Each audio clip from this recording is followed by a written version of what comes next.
शरम भैनी बेशरम बाटे ये कर कुकुर मुता लेखा ढोरी चाटे जीभी से देवरा हमारे साला कुत्ता लेखा ढोरी चाटे जीभी से देवरा हमारे साला कुत्ता लेखा चाटे जीभी से देवरा हमारे साला कुत्ता लेखा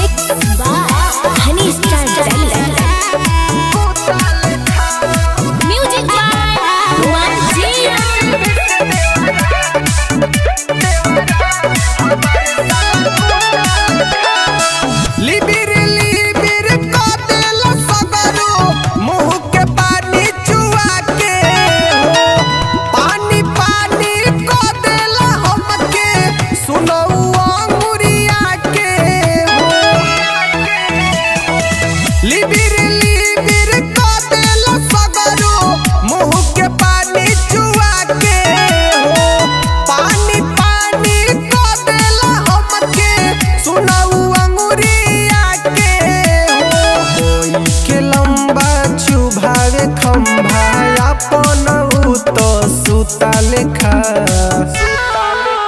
ढोरी चाटे जीभी से देवरा हमारे साला कुत्ता लेखा ढोरी चाटे जीभी से देवरा हमारे साला कुत्ता लेखा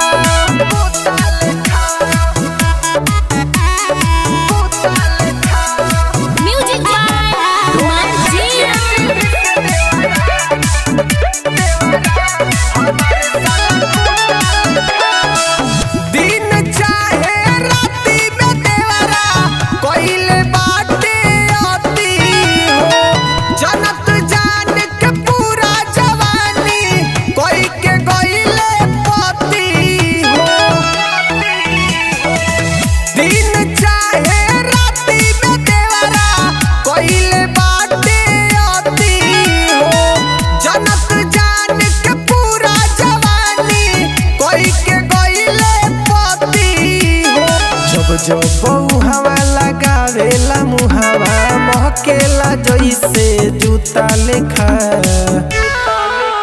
ढोरी चाटे जीभी से देवरा हमारे साला कुत्ता लेखा ढोरी चाटे जीभी से देवरा